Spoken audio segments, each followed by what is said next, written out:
everybody, thanks for joining us on Painting Happy Little Minis. I'm Gretchen. And I'm Dave. Painting. I don't know if there's actually room enough for both of them. It could be framed up on your wall. You could put it up there like a Backstreet Boys poster in the 1990s. You could do that. Blah blah blah blah blah. You little minis. I'm Gretchen. And I'm Dave. And we'll see you at your friendly local game store.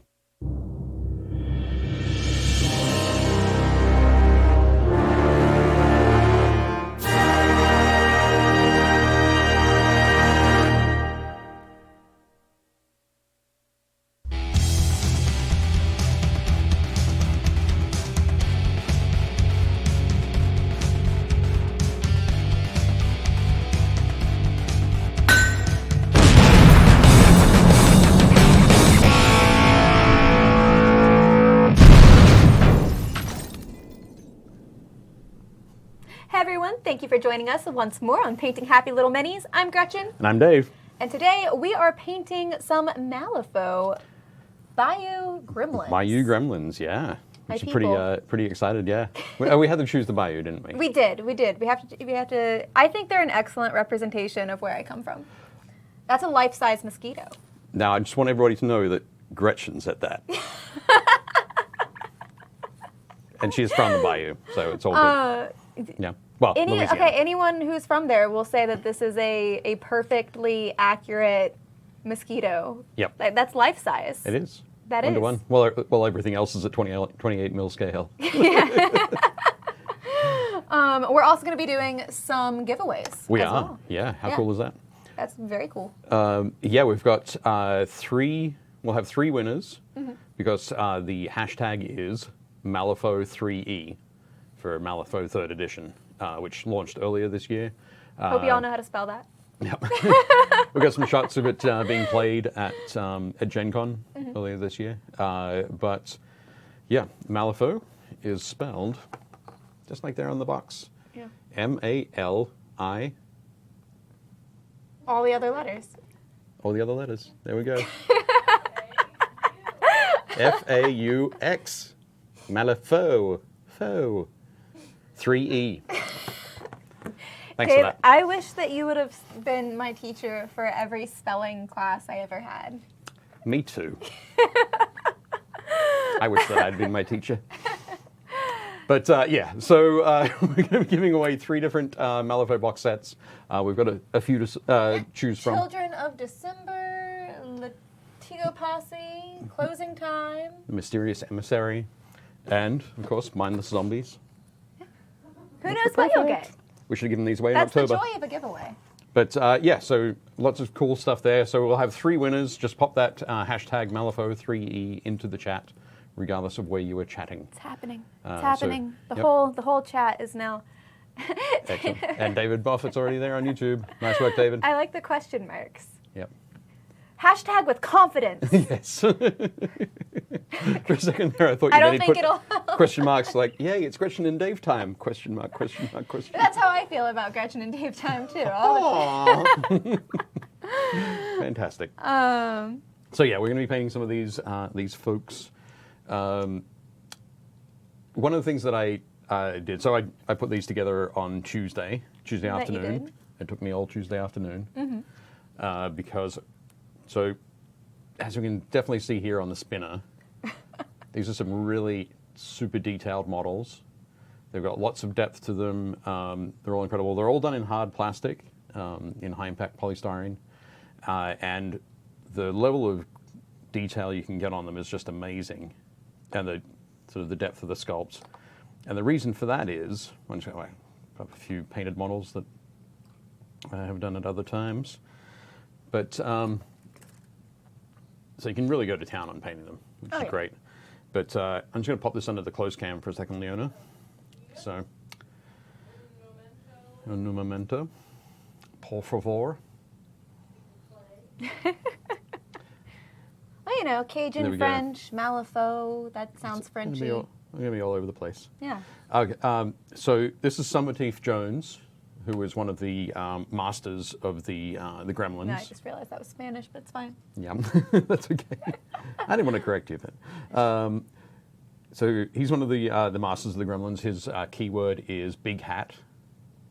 So he can take anybody with big hat in as one of their keywords. He can take them in his posse. But he has 1, 2, 3, 4, 5, 6, 7, 8, 9, 10, 11, 12, 13, 14, 15 pieces for one dude who sits on a 25mm round base. I'm so glad you put these together. Which is pretty impressive.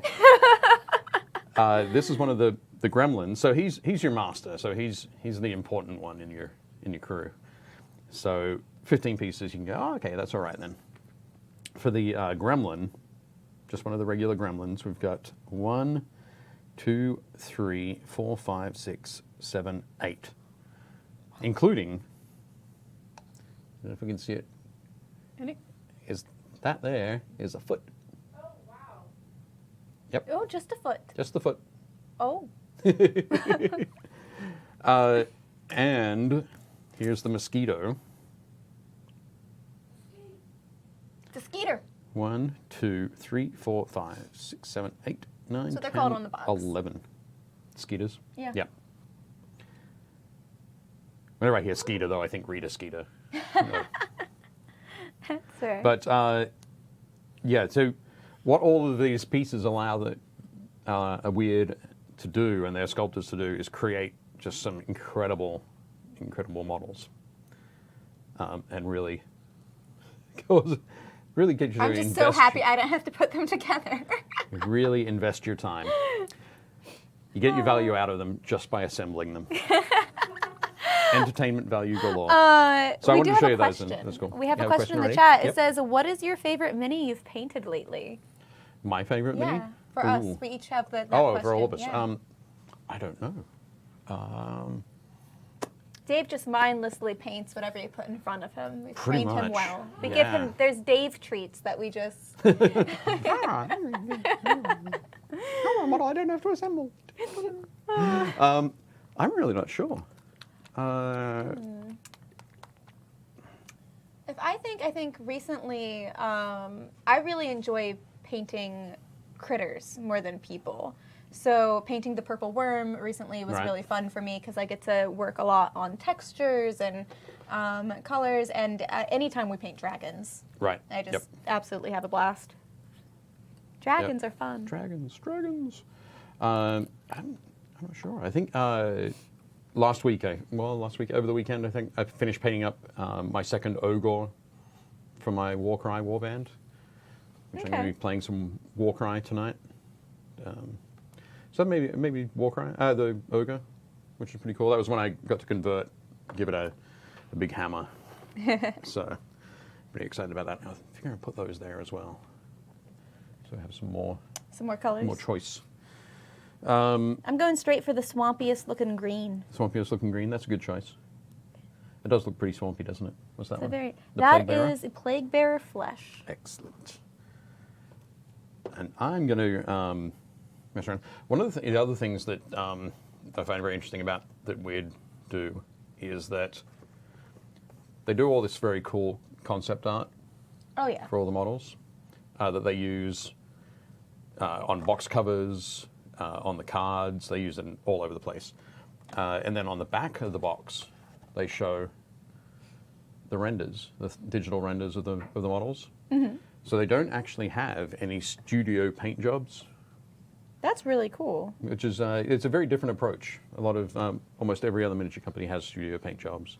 I like it though because I feel like it gives you enough direction if that's a thing that you enjoy and that you need, while also having those blank renders lets you kind of be imaginative. Yeah. I think there's a mix of why they've done that. One of them is to give people that freedom to say no. There's nothing for you to look at. No copying. Go and make your own fun.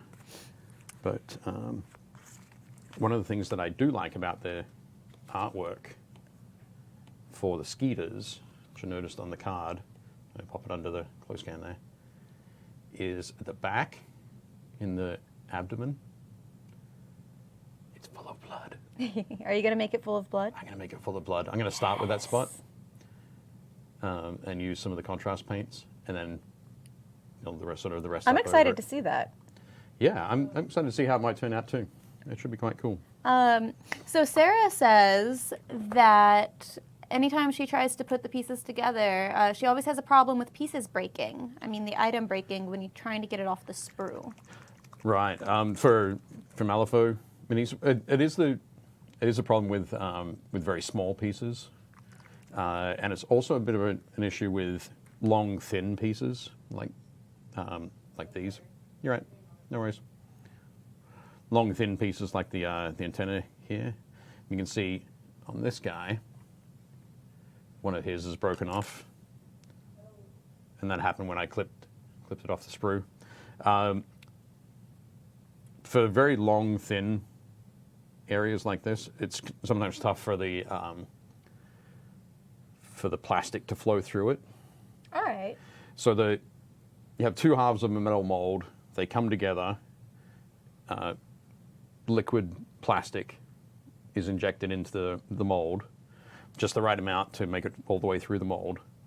But sometimes with these very tiny areas, it can be tough for that plastic to push the air out, and you can end up with a little bubble inside the plastic. So that's generally what you'll get if you find along any sort of thin, spindly bits. It doesn't matter who's making it, be it Wyrd or Games Workshop or Wyrd Games or something like that. Any of these long, thin pieces, there's always a chance you'll have a little air bubble inside there that'll make the rest of it fragile. Is there a way that you can combat that when, like, any tools you can use or anything like that when you're taking them apart, or techniques to pop them out that can maybe... I'd like to say yes, but I have to say not really. Because you don't know that they're going to be there, they can pop on you at any moment.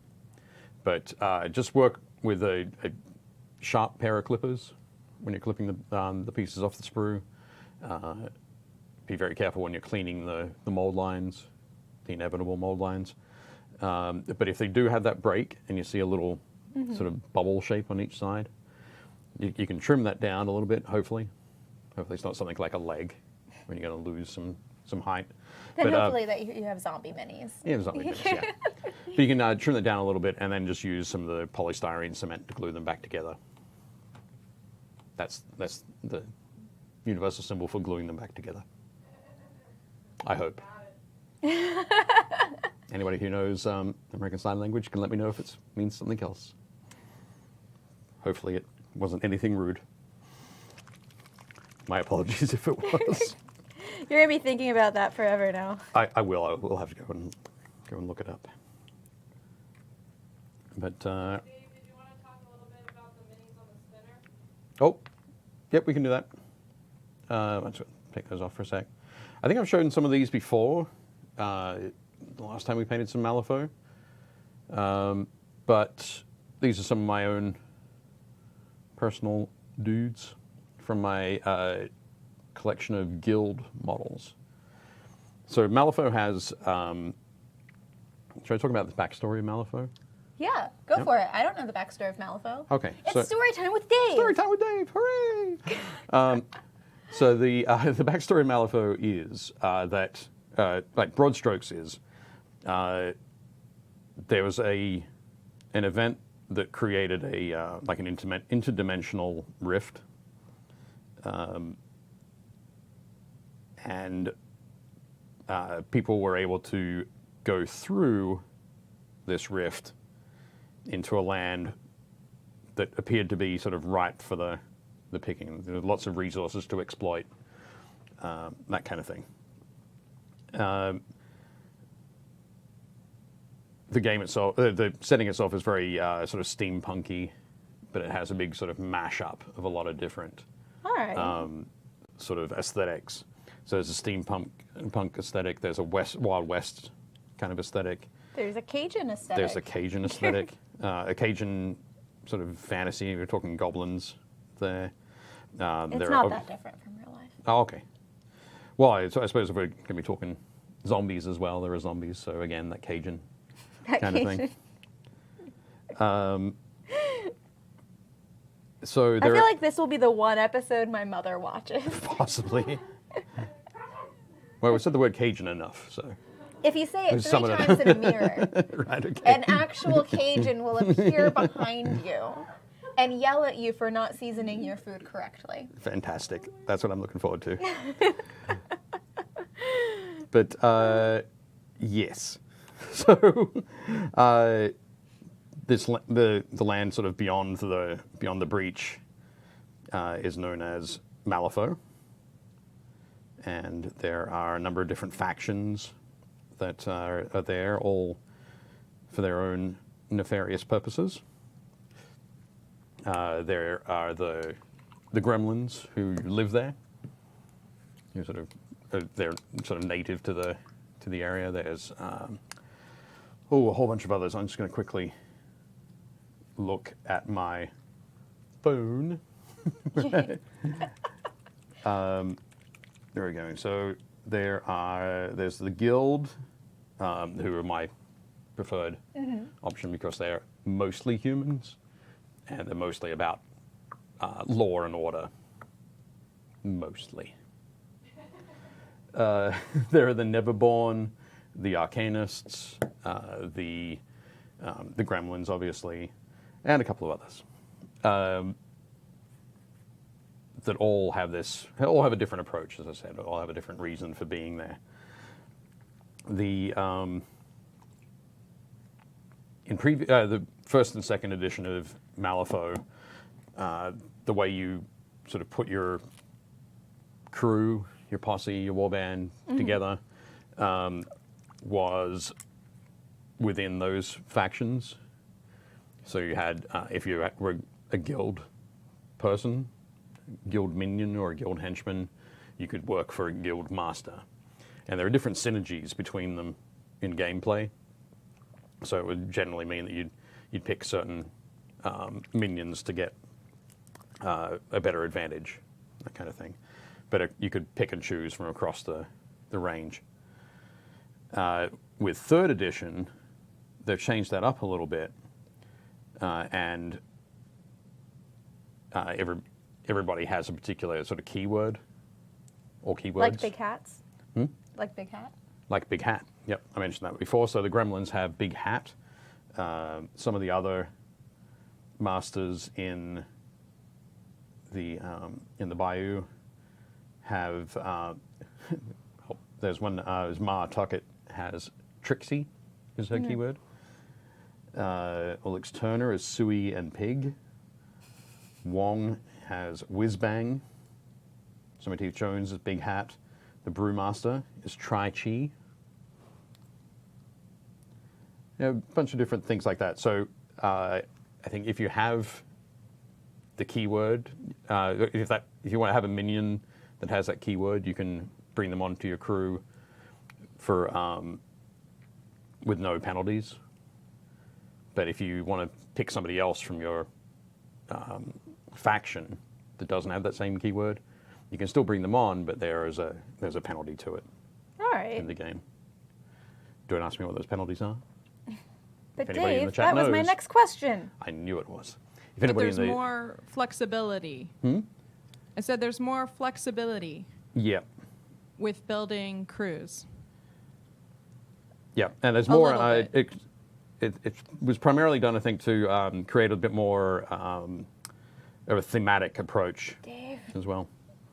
Dave, we've had a malfunction. Oh no! That was quick. I'll take them off screen. I'm taking off screen. Yeah. We'll come back to him in a few minutes. He's fine. Okay. He's good. He's okay. Here we go. Yeah. Yeah. Super glue would be good. Yep. My apologies. All my fault. I'm just too strong. I forgot. I'm too strong. I forgot how strong you were. It's the strength of my I hands is just, I should have been thinking about yeah. who I was handing it to. I like this power. It's Oh no, I hard know to contain it. it's got to be tough. I feel for you. but we'll get there. Too strong. Too strong for the glue. Color's looking good on him, though. Yeah, no, the color looks great. Having a good time. Fantastic.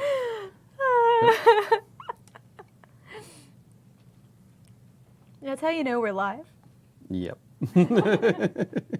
I mean, the streaming probably was also another good indicator. Yes, yes.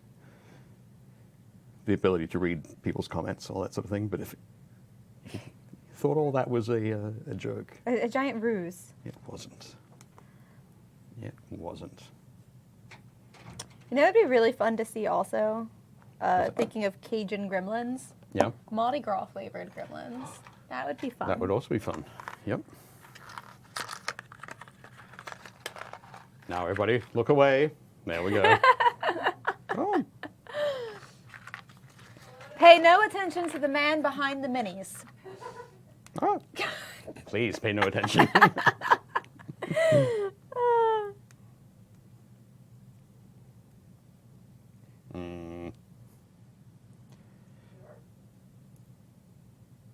So in the chat, do you have anybody who's played Malifaux? So let's regularly plays see. I Malifaux? have people who are excited to see us. But no one's actually mentioned if they played Malifaux. Who here plays that? Even if you haven't played it, have you painted it? Oh yeah, have Yeah. you painted it? Have you This is played true. it? What did you say, Dave? It was by so-and-so's beard? Oh, by Yanlo's Beard. By Yanlo's By Yanlo's Beard. Yes. So hopefully somebody in the chat has recognized that line, by Yanlo's Beard. Should have been our hashtag. Hashtag Yanlo's Beard. Yep.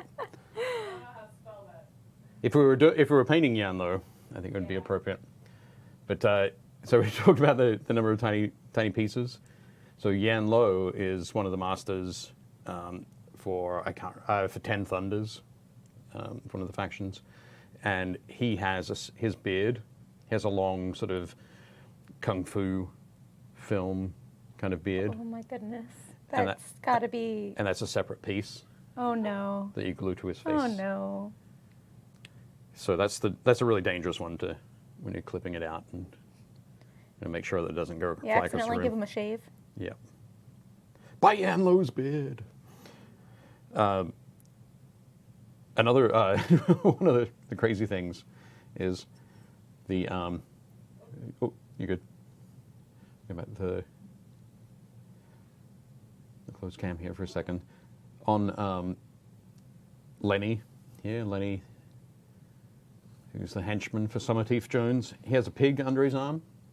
Was the pig separate? The pig is not only is a pig separate. The pig comes in 4 pieces. There's That's not a big pig. left side, right side, and head, plus the tail. The tail is separate. So there are all sorts of questions about why Wyrd Miniatures does it this way, and I think it's just to have fun, just to mess with folks, a little bit of messing with folks. Let's see. Dave says, I painted a gremlin lovely assistant that showed up on a previous painting Happy Little Minis. Oh, cool. Mike says, I've played it twice, but I have around 50 models. Nice. Other Dave says, this is an important miniatures game. Many women play it here in Spain. Second only to Age of Sigmar for women playing minis game. Just a statistic. And also the minis are beautiful. I've got some scenery for Malifaux from Spain, laser cut. Yeah. We also have people over on the other chat. Mark has a question. I have always wanted to get into tabletop gaming. Is there a set or series that y'all recommend for beginners? That's a big question. There's so many. Yeah. Well, it's good to know that that David and Dave and Mike have played some Malifaux. Yeah. Have played, and of course, seeing Mike, they're saying he's played it twice, but he has about 50 models. When you need about like 8 models for a game, that's also good to see, because that means that People are collecting. I have, where's my case? My case is under here somewhere. I think I have about, I'm probably in the 45 models kind of realm for it. It's one of those things. It's very, with the box sets, it's very easy to, so in the box sets you have a master, you have a henchman, and you have minions. Sometimes you want a particular henchman to work with a master that's in a different box, because their synergies are pretty cool and you want to try that out. All right. So of course you buy that warband, that crew. And then you just have them. And then you have them. And then you put them together because you've got them, right? Yeah. So why not? And then you're like, well, maybe if I add these minions in, it'll create a different sort of feel on the table. And you're like, just get mad from there, scientist with it. From there, it's all crazy. The rules are there are no rules. You can end up going pretty crazy with it, which is cool. I like it. But yes, where is it? Where is it? I don't want that. That's for. Oh. My mic's not working. Oh no. But as for the question about what to start with, tabletop miniatures gaming, tabletop wargaming, there are a lot of options. So it really depends if you want to go fantasy, science fiction, if you want to go mass battle, if you want to go skirmish. I was gonna say, yeah, like play style. Play style. Yeah. Skirmish or, Yeah, lots of different different approaches that you can take. There's a lot of historical options as well. So I think I'm sure folks in the chat will throw in their favorite games that they play. But my big recommendation would be to go to your local game store. If you have one, you can. A lot of them also have like game nights too. A lot of them have game nights. Yep. Check out who's playing there, what games they're playing, which ones you like the look of, because of course it's quite important to make sure that when you're getting into a game that you're going to have opponents. That is a really good piece of advice that I would not have thought of at all. Yep. Having opponents is definitely key. Although one of the things that a lot of companies that do starter sets for their games is they do 2-player starter sets. So you can start working on one side and a friend of yours can start working on the other. So even if you don't have a game store near you, or you don't have any, or you're not sure sort of who's playing what, as long as you've got a friend who also wants to get into it, you can play straight out of a box, typically. Or a friend that you can just play with me. Like, play with me. You're like, let's go. I have several friends who would be like, this isn't really my thing, but if I ask them enough, they'd be like, okay. Yeah. Well, of course, the other option is that you get the set, and if you enjoy painting, which hopefully you do if you're watching Painting Happy Lil Minis, and you can paint up the whole set, and then just play. They just have to show up and play. Oh. No, hadn't thought of that one, right? Paint for your friends. Yep. Well, you keep the models, of course. They just get to come. They just get to come over and play. Yeah. Yep. But yeah, so lots of different options, and heading to your local game store would be definitely a great. I mean, if you feel overwhelmed, whenever you go in, I mean, you can go into a store maybe when they're not having gameplay. If you're not an extrovert, Sure. which I'm sure a lot of people who play board games tend to not be, I've noticed. Going in and kind of just, you can always ask one of the shop clerks what's popular, what's around, instead of just jumping in and being like, hey guys, like, let me join your game or something like that. Oh yeah, definitely. Would probably be a little bit less intimidating. Especially if there's a bunch of games going on and you don't feel like it's appropriate to interrupt or that kind of stuff. The game clerks, everyone who's going to be in that store working there should have a a pretty good idea of what's selling and what's popular, and Yep, exactly.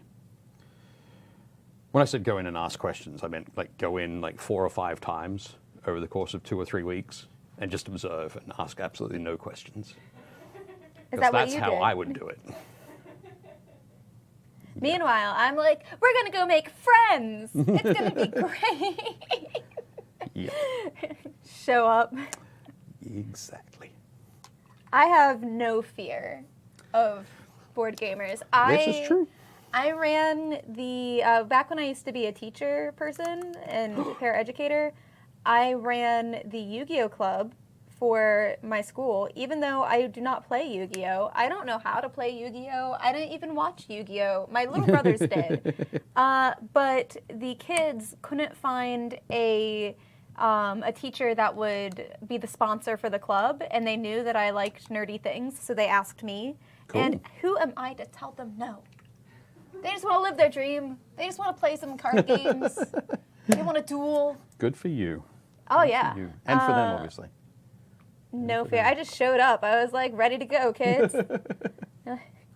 I was gifted. I have a Awesome. deck in my car that I was gifted by these children. I don't know how to use it, but it's there. It's there, just in case. It's a dinosaur deck. Just in case you Made get the for opportunity. out of the love and A dinosaur joy deck? and yeah. That's cool. I don't think it has enough cards Right. Oh, okay. To to be a actually real play. deck. Right. I because see. a first grader made it for me. But It's the thought, right? It's the thought that counts. yeah, just go in and make friends. Make it happen. Okay. Ooh, So a hopefully lot that of people have has some answered your good question. gateway games going on there. Yeah, YouTube has a bunch.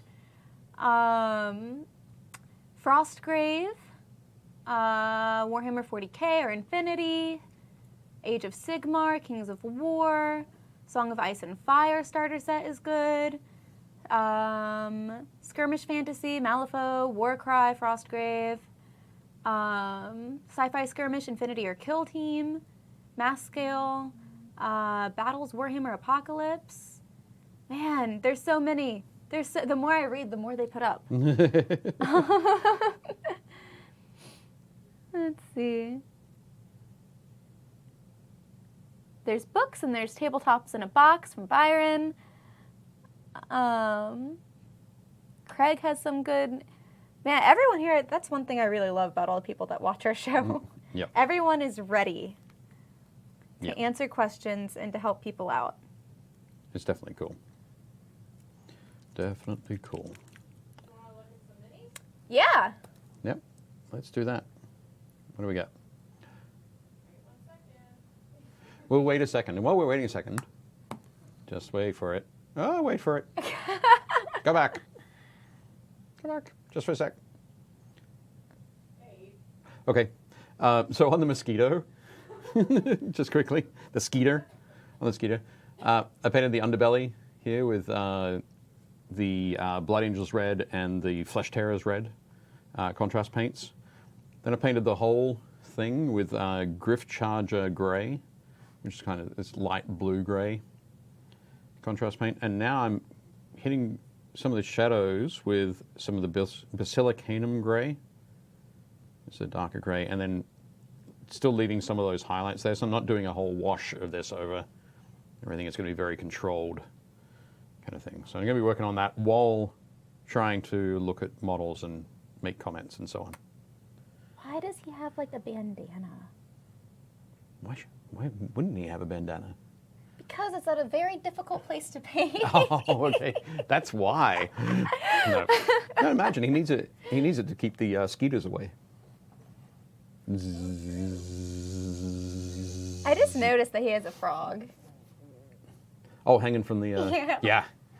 So that gun and that frog is a separate piece. And the gun, the blunderbuss, the barrel, like it's split in the middle of the barrel. So No. you drape the frog over it, and then you connect the top part of the gun. I have a new thing that we should do. We should have Malifaux pieces, and we should say, guess what all had to be put together. Guess what the piece is? Yeah, guess what the pieces are. That sounds like a good plan. Okay, now we can. Yes, some now we models can out. look at minis. Thanks, Leona. Oh, wait. What happened to Chris's... That's the last one. Oh, the last one from last time? Yeah. Oh, okay. My bad. Do you want to look at that one first? Let's go back to it just quickly. All right. So, from last week... It's from this week. Oh, okay. It's from this week. Okay. I'm super confused. So, Chris has been painting up some tower drones. How vibrant is that purple? So the blue. Is the blue. It's a horrifically vibrant purple. It is. It's so horrific it's blue. It looks like it's almost glowing, which I love. Yeah, it is fantastic. And I think with that lovely little touch of orange at the back is perfect. But I think it's great, Chris. They look great. Very nice. Excellent. And now on to Joel's model. So his goal was to do a decent job with purple. Success! Woo! Victory! Woo! And I think a couple of weeks ago, when you were working on the purple worm, we talked about how tough purple is to be consistent, particularly to do it across an army. So if you're able to do it on doing it on single miniatures can be a lot more comforting. But you've definitely done a fantastic job there. I think it looks great. Nice work, Joel. Oh, speaking of purple, Drew's got some purple flashes here in his Captain's Power Sword, which is looking really nice. I love those the lightning effects. It almost looks like anime. Pardon? Or something. Yeah. Anime light. I don't know. Or cartoon light. It does have that the animated kind of feel. Yeah. But yeah, looking good there, Drew. Nice work. Oh, Michael Ball is working on a bark ship from Blood and Plunder. I didn't see it myself, but I've seen lots and lots of things online this morning about it. But apparently on South Park last night, there was a whole episode about gaming and board games. And Blood and Plunder was actually featured? Represented on Wow. on South Park, yeah. Because the creators are huge gamers. Lots of fun stuff. Oh, that makes sense. So in addition to playing Blood and Plunder, there was a scene where they're playing Blood Rage, another one where they're playing Star Trek Ascendancy. Wow. So pretty cool stuff. But yeah, Michael, this is looking... gamers. Pardon? Hardcore gamers. Hardcore nerds, for sure. But looking good, Michael. Looking very nice. Cool. Sean is painting up a two-headed giant. Two-headed giant. Is a two-headed giant an Etten, or is it an Etten a two-headed ogre? Or is it Etten somewhere between an ogre and a giant? I'm not sure. But this one's looking cool. Always love it when you have two-headed creatures and they're working. The heads are not working in unison. But looking good. I love the shield as well. Looking good. Jeff Billingsley. There's a new member, Maldrakar by Reaper Miniatures. That is amazing. It's a big mini. It is a big mini. Is that, how many heads has that got?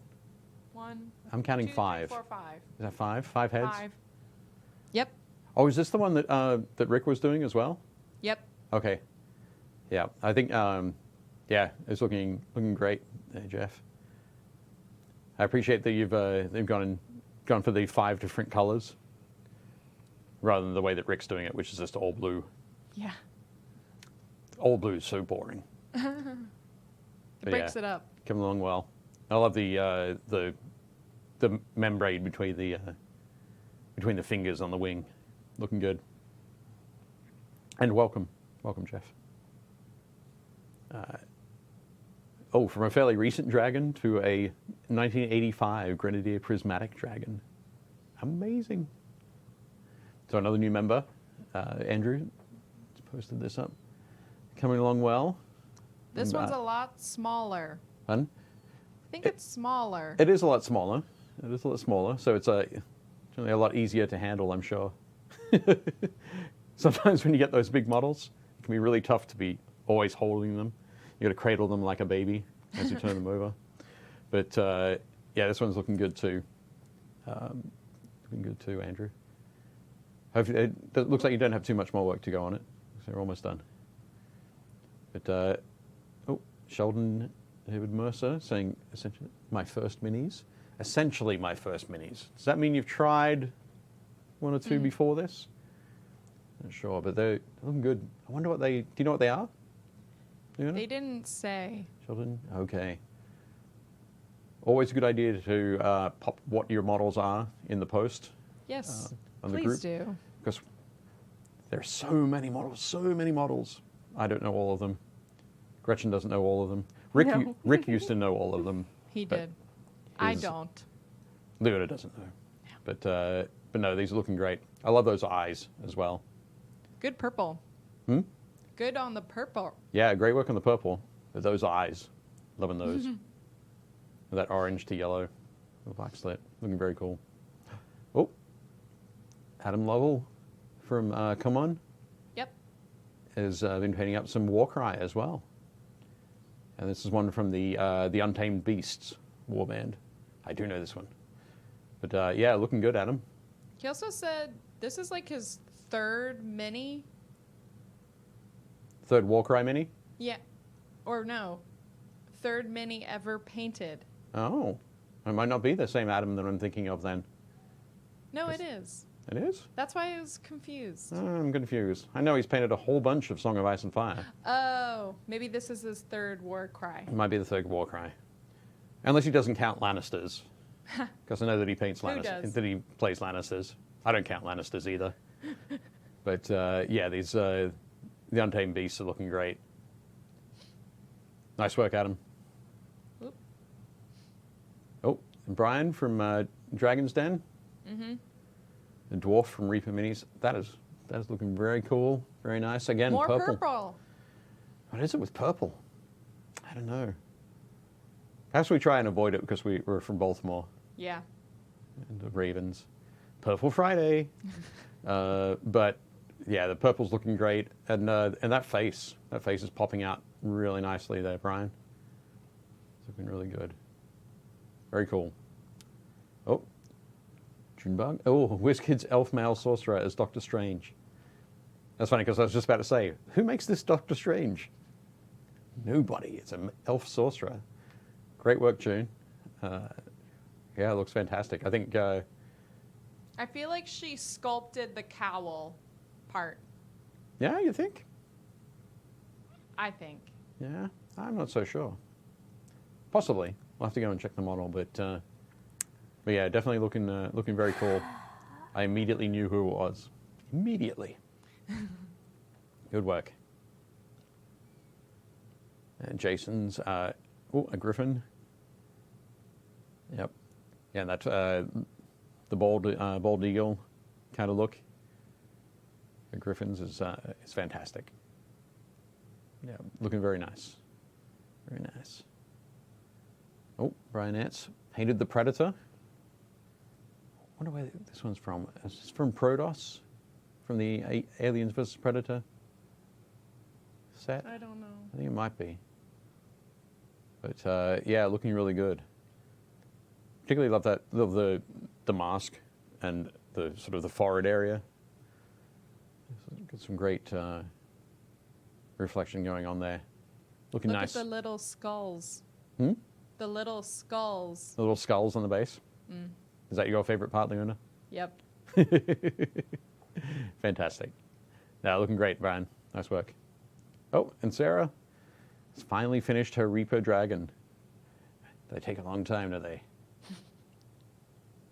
I'm glad that you've got the paint pots in there for scale. So you can see just how long that thing is. Sarah, were you painting that? I'm not sure if you were painting that with the tail separate and you glued it on at the end, or if you were handling that whole thing the entire time. Because that'd be tough. But yeah, again, I love the look of those membranes on the wings. No, you're good. You're good. Oh, so Skaven painted by. So Chuck has posted photos of Skaven painted by Nick. I'm guessing that's Nick in the photo at EuroQuest. Very cool. Well, that's that. That's like 8. Looks like 8 models. 8 Skaven. which is a pretty impressive feat for painting anywhere, really. Again, them all done at a show. Very nice. Good work, Nick. Last one. Janice Drake. Janice Drake from the Blackstone Fortress, Warhammer Quest Blackstone Fortress from Games Workshop. Really love that model. He's very, he's got a fantastic sort of aristocratic kind of look. Yes. I don't know if you can see in the right hand, he's got a, has like a cigarette. No, I can't, and I feel like I need glasses. You see where see his head? Yeah, I see. So if you follow that along, so Jason I see the smoke. Yeah, you see the smoke going up? That's funny. It is very cool. But I'm going to pop up with glasses one day on painting Happy Little Minis, and everyone's going to be like, Gretchen finally saw the eye doctor. Yep. That'll be fine. But yeah, looking great, Jason. And I think Jason has it in one of the new Citadel miniature paint holders. They released a red one last weekend, I think, as well as a pack of 5. Like a 5-pack for these. But yeah, great work, everybody. Thanks very much. So all of those photos were from the Painting Happy Little Minis Facebook group, which you can come along and join. Should join, because that's where you're going to find out who won. Who won? Which Hashtag which 3 people? 3E. Yep, Malifaux 3E. Oh, is he? He should all be better? glued. He should be glued. He should be dry by now. Beautiful little. One of the things I did as well this time was I angled it so that his front heel is attached to the ground as well. You gave him better form. And he looks like he's dancing He's now. properly ready to throw some fisticuffs. Yeah, but he is also a gremlin, so I don't think that he probably would be properly ready. At any time. I chose this one, guys, because one, he's thrown some fisticuffs, and I think that's fun. But 2, he's missing a shoe. Yep. He's lost it in a tussle. At some point. I'm sure he had another one. Maybe he didn't. Maybe he never had one. Maybe he's only ever had that one shoe. That one shoe that is obviously too large for him. It must be hard to find shoes when you're a gremlin in the bayou, though. I'm sure it is. Because the last thing you want to spend your time doing is like being a cobbler. Maybe making cobbler, but not being one. I could go for some cobbler right now. Me too. Now that you mention it. It's all part of my plan. Speaking of food. Oh, yes. Speaking of food. I think, was it last week or was it? No, was it when we talked about pumpkins? Painting pumpkins. I think it was Halloween. Painting pumpkins, Halloween time. Yeah, we talked about a pie contest. Yep, a pie making contest, or pie decorating contest or something like that. But basically, so yes, this month, if you're in the US and getting into your, what do you call them? Thanksgiving celebrations. Good job. Yep. I almost didn't recover from that one. No, your Thanksgiving celebrations, and you're making pies, please feel free to include them when you post things up on the Painting Happy Lil Minis Facebook group. My daughter's quite excited by this. She's to see the pies or to make pies? She wants to make a pie. She wants to enter, and so she's going to make a pie next week, and we'll bring the pie in so they can check that out. I think it's going to be a pumpkin pie. I'm pretty sure, which is exciting. I like pumpkin pies. But yeah, so I enjoy pumpkin pies. I think pumpkin pies are delicious. I also really like sweet potato pies. Okay. But I am a hardcore fan of a good old pecan pie. Pecan pie? Mm-hmm. Okay. I can't say that I'm a huge fan of pecan pies. Well, you're wrong. Obviously.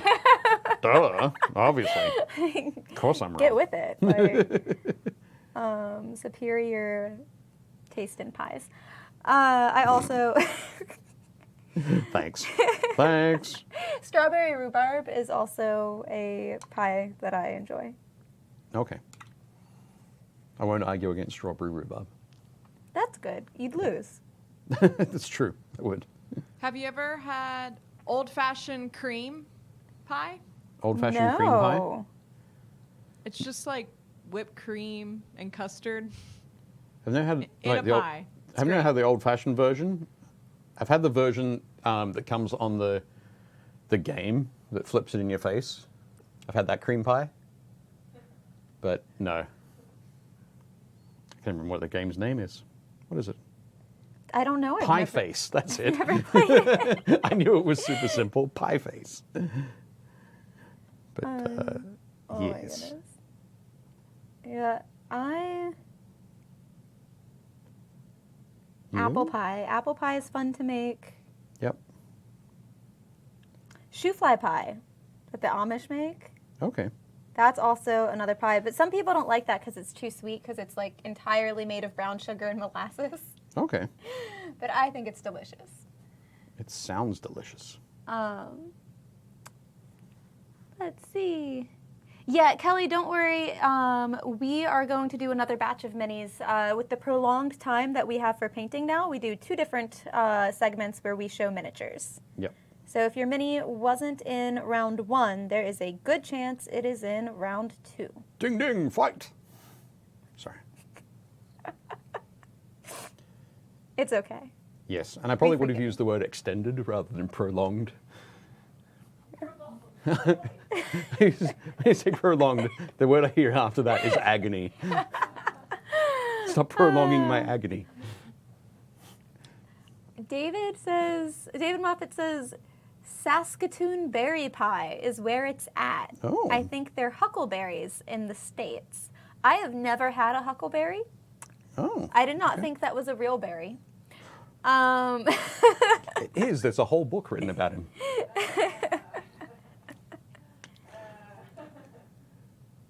Leona's over here like, I let you guys talk too much. Grown worthy. But Oh, it's like a blueberry? Okay. I think a little bit more, maybe a little bit more tart, I think. But actually, this summer when I was out in Montana, there was quite a lot of like huckleberry soda around. Oh. They resemble blueberries, but they're not. Hence the different name. I wonder if they're like similar to blueberries in taste. I love blueberries. Yeah. Question from Kelly: are there any plans to paint Deep Cuts and Nolzor's Wave 10? I expect we will. I'm not sure when. Though. I just show up and they tell me what to paint. Hey True. guys, what we are we can't gonna paint include today? her on the. We can't include her on the planning. Otherwise, it'd always be dragons. Dragons. It would dragons, be. dragons. It would just be like, welcome to painting Happy Little Dragons with Gretchen. So, for our PAX episode, our PAX Oh. Unplugged episode, potentially we're painting WizKids Okay. Wave cool. 10. If not, then it will be in the new year Cool. that we will paint Wave 10. Yes. So Gretchen and Johnny and Leona will be heading up to PAX Unplugged. We will be What's that? 3 Yeah, weeks boy. away? 2 weeks away. 2 weeks away 2 now. weeks away now. Yeah. Don't say that. Oh no, wait. No, it's 3 weeks. It is 3 weeks. We don't know how time works. 2 weeks. 2 weeks is Thanksgiving. So, yeah.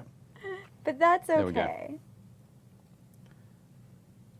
But yeah, so that'll be cool if you guys paint some of that. Very sweet. We've got all sorts of cool things planned for the next next little bit.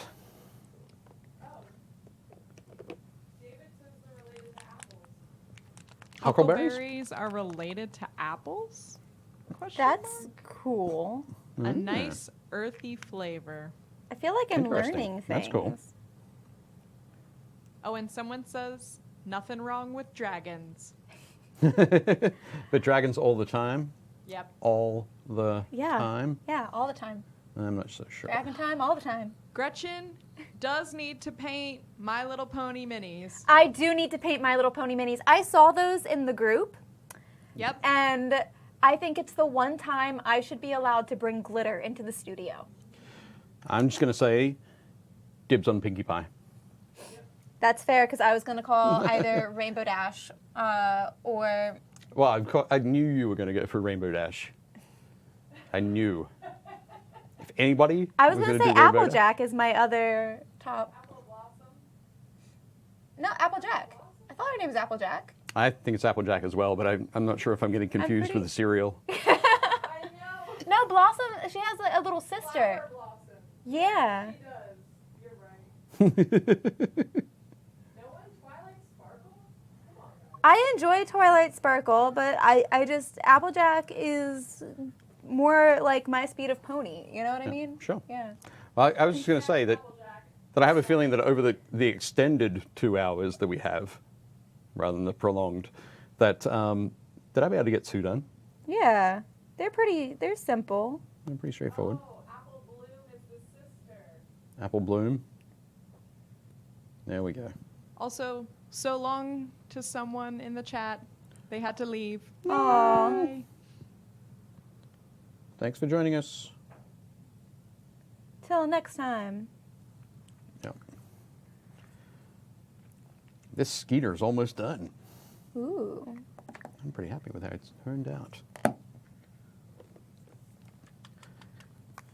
going to highlight the wings a little bit.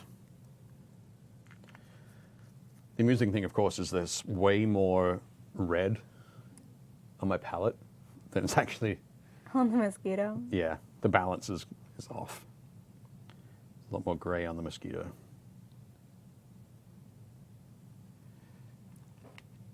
The fun with fun thing with the Skeeter is that I'm not sure exactly how I'm going to store it, because it is, as you can see there, it's quite flexible on its base.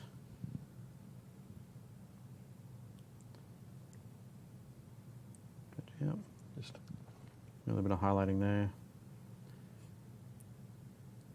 Apparently, in Europe, they Yeah? use cooking apples for apple pie. There are Okay. several different types of apples. Cooking apples are typically, I think, Granny Smith, because just the texture of them and the tartness and whatnot. At least in America, you typically, whenever you And make like, an apple pie, they won't melt, right? Yeah, Yeah, they because hold they're their they're very shape. sturdy apples. Yeah. Yes. Whereas if you use like a Red Delicious or something, they're already kind of mealy. Yeah. So they'll end up getting soggy. But you're not, there's like so many types of apples that you could cook with. And I think some of the best ones, like Pink Lady, I've used Fuji apples before. Honey Crisp, I've used those because they're a little bit sweeter. My wife uses Lodi Ah. apples. Where's? Never heard those. You haven't heard those? I don't think Lodi are ever used really for eating, just for like not for just snacking on, but you just use them for cooking. Yeah, most people Because I don't have just that. snack on Granny Smith either, I feel. What? Because they're so I tart. do. I snack on Gran. Me too. Growing up, They're like the traditional sour Growing up. apple. I ate more Granny Smiths than any other type of, more Granny Smiths than every other type of apple combined. Wow. Yeah, I'm not sure why. Maybe they were just cheaper than the others. They're so much better than Red Delicious. No one actually likes Red Delicious. I don't. Nope. They're Red Yeah. Delicious are Not gross. delicious. Nope. I'm very impressed that you've just thrown it out there. No one likes. Chat, prove me wrong. If you like Red Delicious, comment. Hit us up in the chat below. Looks good, Dave. Yep, I think it came out pretty well. I think what I could do, He's super bloody. yeah. Well, Oh, he's full, definitely. He's a life-size mosquito, so he's... Yep. And actually, only female mosquitoes drink blood, so she... She. Mosquitoes need, fun fact, mosquitoes need blood in order to procreate. Okay. So a female mosquito cannot lay her eggs and go through the whole process of making more mosquitoes without at least a drop of blood. Right. That's Okay. Yep.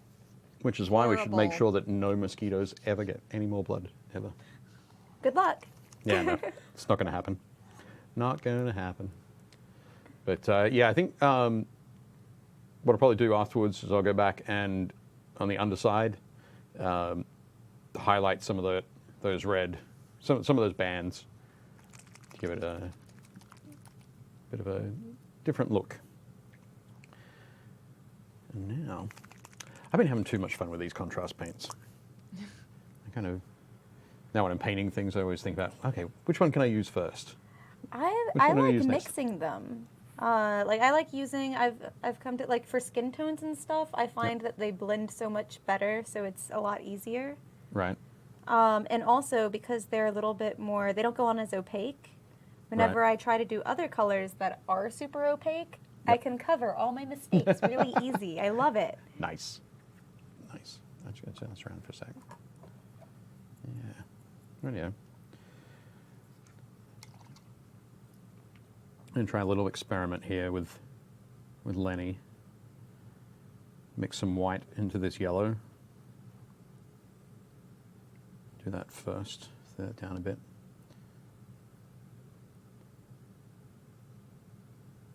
And use that for his skin.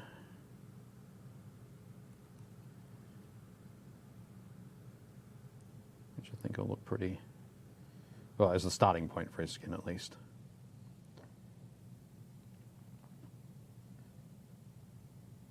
Because sometimes if you're working on a green skin, like a orc skin or a goblin skin or that sort of thing,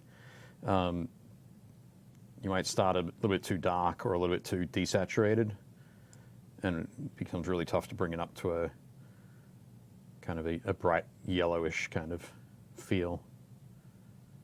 So I figure if I start with that bright yellow, I can just sort of shade down around it.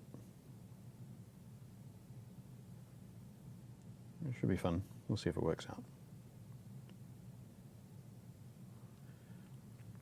How's it looking?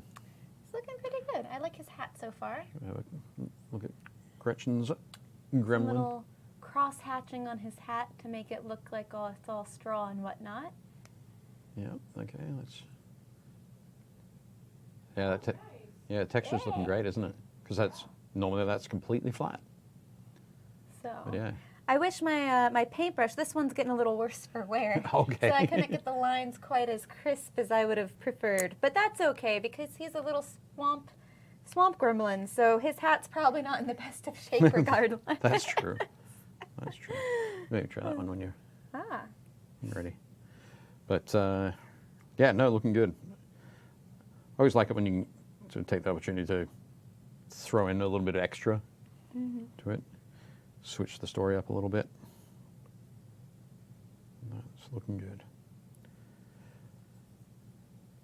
It'll be fun to. I really picked Lenny so that I could paint the pig. What are you going to do for the pig? I don't know. You were saying, was it your brother, you said? Yes, my brother, he actually had a pet pig for a little while. It died tragically. But Was it tasty? they didn't eat him. Oh. He was, they bought him and he was the frat house pig. Oh, okay. And then someone forgot to take out the trash and leave it out of piggy level. Right. And being a pig, he decided to eat what was in the trash. And unfortunately, it was not good for piggies. No, that's no good. So he's actually thinking about getting another one now that he's going to be out on his own so that he can... He can be responsible for it? Yeah. Because he enjoyed the pig. How big was it? It was a small pig. So it was one of the miniature pigs, which they still grow fairly large. Yeah, they're only a little bit smaller than like pot-bellied pigs because they're pretty much from the same stuff. But they take a while to get to their full size. So And pigs are super smart. They're like dogs. You can train them. You just got to know how to properly take care of them.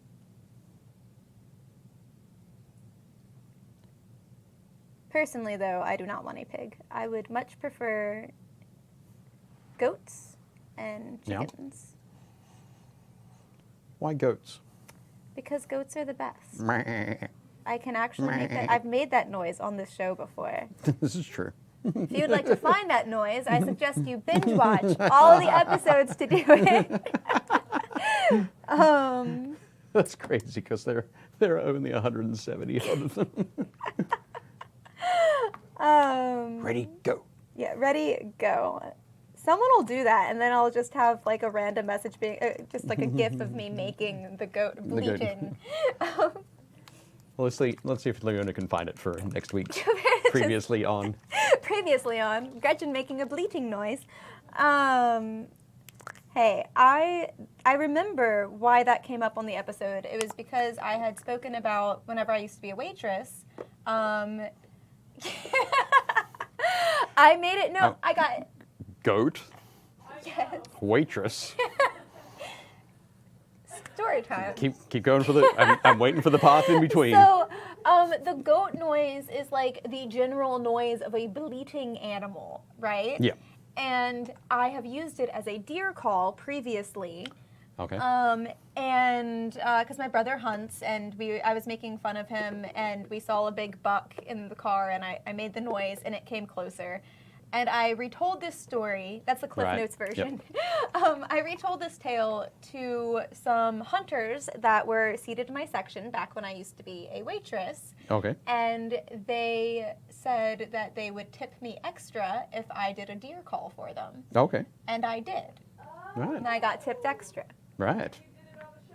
And then I did it on the show because everyone in chat was like, bleat, deer call, goat noise. And Rick was like, please don't. Please just don't do it. And I don't listen to Rick. Because I can't be tamed. Yeah. Obviously not. You all too often hear the call of the wild. Meh. I think you should do your best goat noise. No. I think. That wasn't my best. No, that wasn't his best. I can tell these things.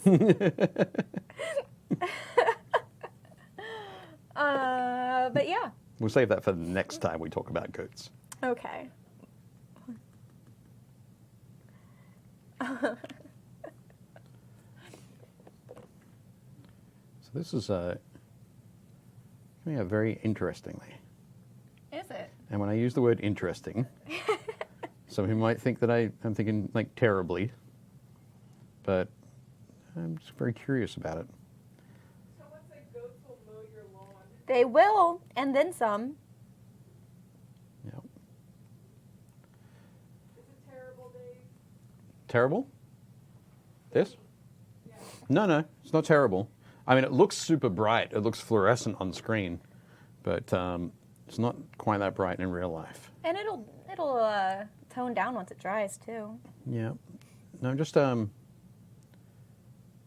it's one of those things where I've got to decide what the next step is after this, because I know there's going to be another one. Oh, someone says Dave has it in his pan. Has what? Has it? You Has have it? all the colors for creepy clowns. Oh, right. Yep. Definitely. There we go. It's kind of funny, on minis, the face is always really important, I think. It's always good to get that. One of the most important things to focus on. But when they're, like, for these guys, almost all the faces are hidden under big hats. They all have different, like, unique faces, though. If I hold these guys up next to each other, I don't know. Yep. If you want to compare their faces, but they do have very unique, different little personalities going on there. different face structures, different expressions. Yep. Definitely some just beautiful work on that sculpting there. Very cool. And here's Lenny's face. Free.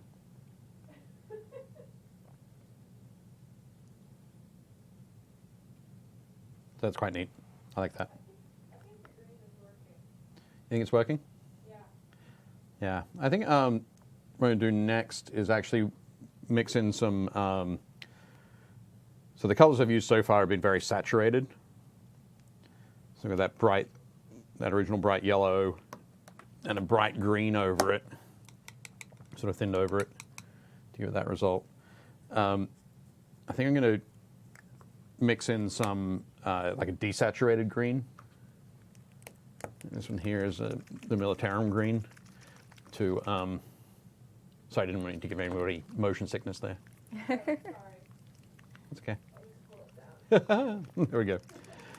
But the Militarum green is very desaturated, so I think working that into the shadows is going to start to tone that back, give a bit more depth, give some nice saturated, desaturated contrast on there. So I think that'll be quite cool. Try to paint his little kerchief Yeah. Cool. Well, without destroying anything else. without destroying it, no, don't do that. While I'm waiting for this layer of contrast to dry, I'm going to talk a little bit more about Malifaux. Do it. One thing I mentioned to Gretchen before is that Malifaux, as a miniatures war game, is quite, it's kind of unique in that it doesn't use any dice at all. No dice at all. And everything is done with a deck of cards. Uh-huh. I feel like you're going to do magic. I put down my paintbrush. I can no longer do magic. No, okay. But it's a deck of cards that is known as the Fate deck.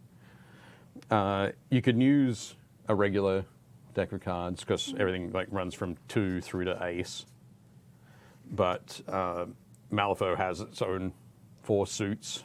There's there's rams. Mention these. There's crows. The crow symbol there. Books. And masks. Here's the other one. And when you're sort of attempting something like fighting somebody in combat, you can flip a certain number of cards. Okay. So basically what you do, you have a hand of cards, your opponent has a hand of cards, and then you've got the card deck sort of sitting in the middle between you. And when you go to fight, some of your attacks might be, let's see, what do we got here? Attack action for the Skeeter, surprise, surprise, is proboscis. And with that, you'd flip a card, and your opponent would flip a card in defense. Wait, what did I say? Absolutely nothing. I totally know did it's- just I know the it's a super- green on the blunderbuss of my... Oh, okay, radio. So I'd flip a card, my opponent would flip a card, and the person who gets the highest Okay. wins that combat, wins that fight. So if my opponent wins, then they don't get hit, basically. But if I win, I hit them. Then I'd flip another card. Oh, wow, this is pretty good. I flip the cards I've been flipping are 12s, which is pretty amazing. So in this case, queens. But so then I flip that, and that determines the level of damage. If it's like 2 through 6, it's low damage. 7 through 10 is medium damage, and 11 or higher is high damage. So in this case, it would cause 2 damage for doing that. But let's see if I can flip a card. Okay, let's say instead I flipped a 2. which isn't very good, and my opponent flips let's say an 8, I can come along and I can cheat fate by using a card from my hand. I like the pause just after cheat. Yep. Because it's one of those things. It's called cheating fate, but it's done out in the open, so everybody knows what's going on. So I can pull the 10 out of my hand and drop that down and win, unless they come back with something that's higher than the 10, like a 12. All right. So it's a very cool, quite random mechanic as well. They have the ability to mitigate the randomness with your hand, the cards that are in your hand. The other thing as well is different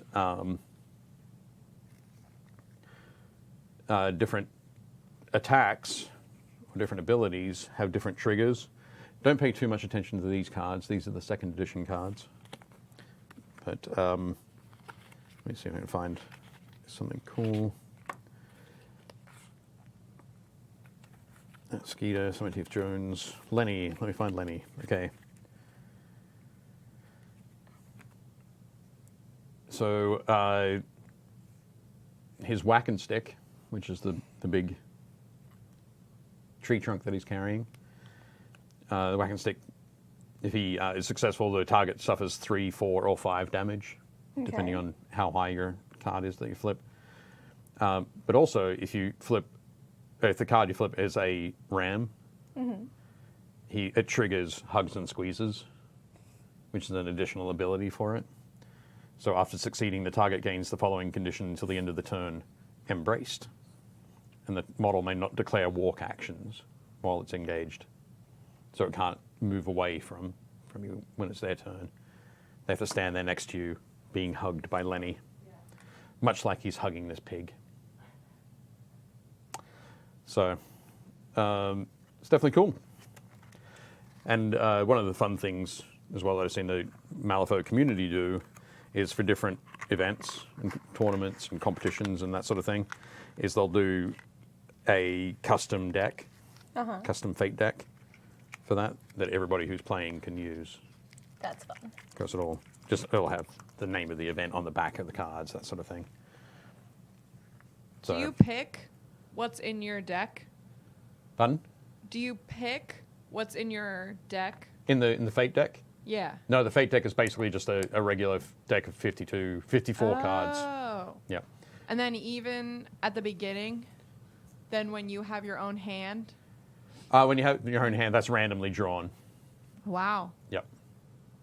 So, interesting. But it's one of those things, as you go through... sorry. I tell a lie. You don't share the rest of the deck in the middle. Each player has their own deck. Okay.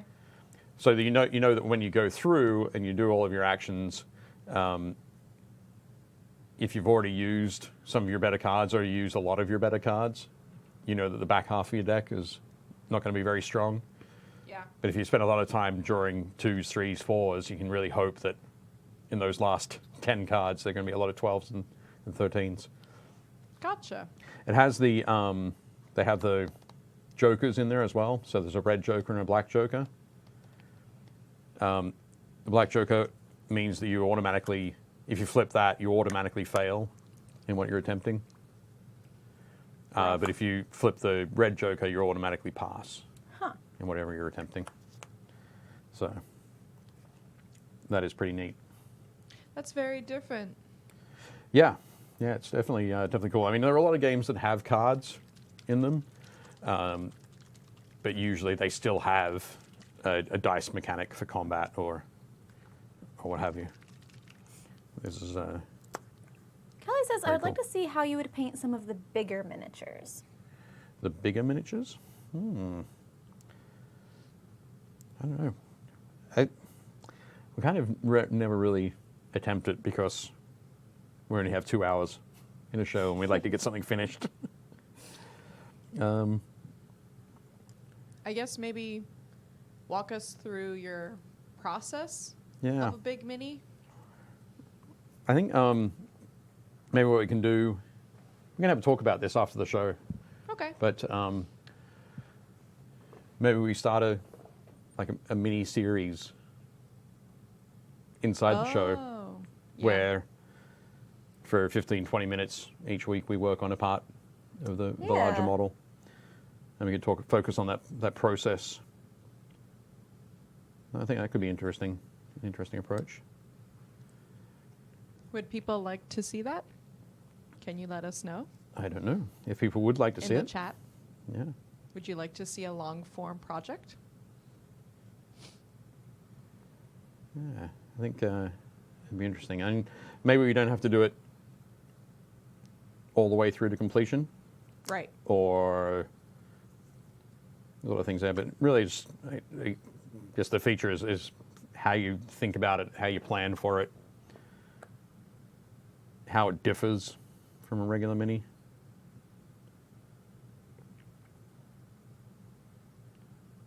Where could I learn if I wanted to stay motivated? Stay motivated on a large Yeah. painting project? Yeah. Why, thank you, there a Leona.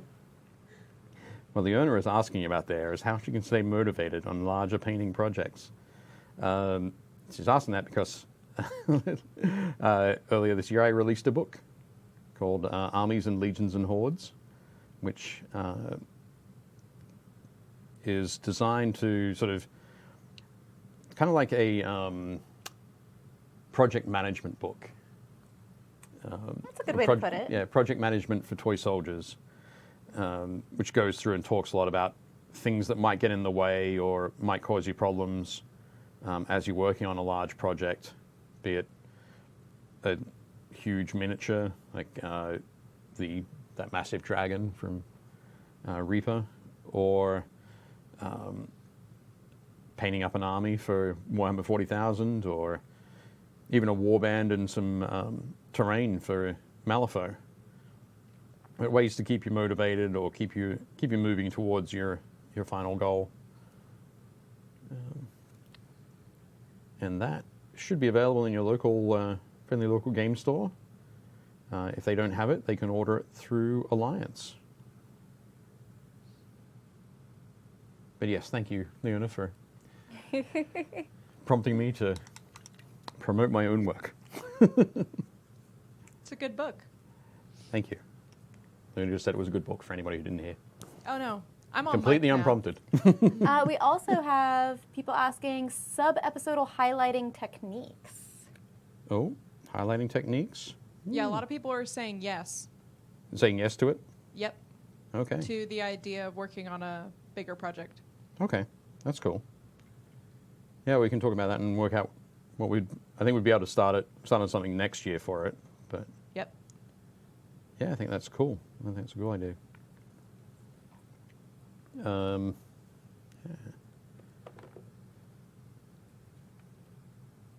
And talking about highlighting techniques, in the December issue of Game Trade magazine. December? Yes, December issue of Game Trade magazine. There's a little article from me about layering, using the layering technique to highlight. And in the January issue, there'll be one on using dry brushing to highlight.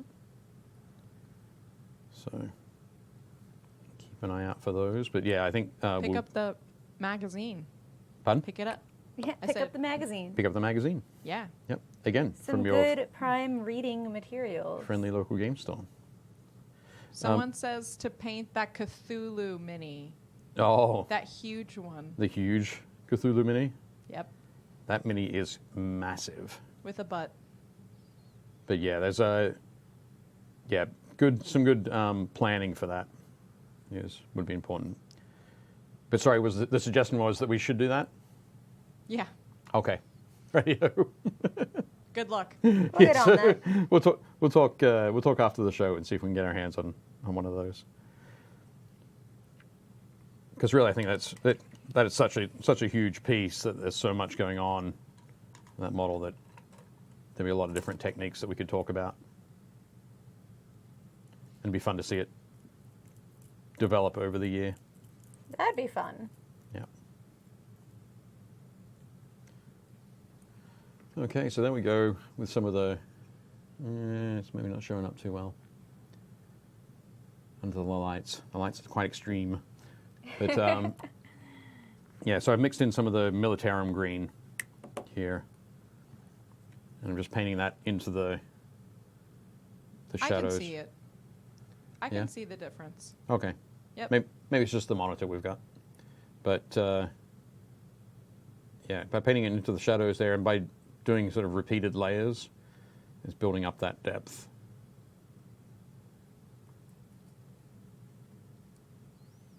So I think that's looking pretty cool.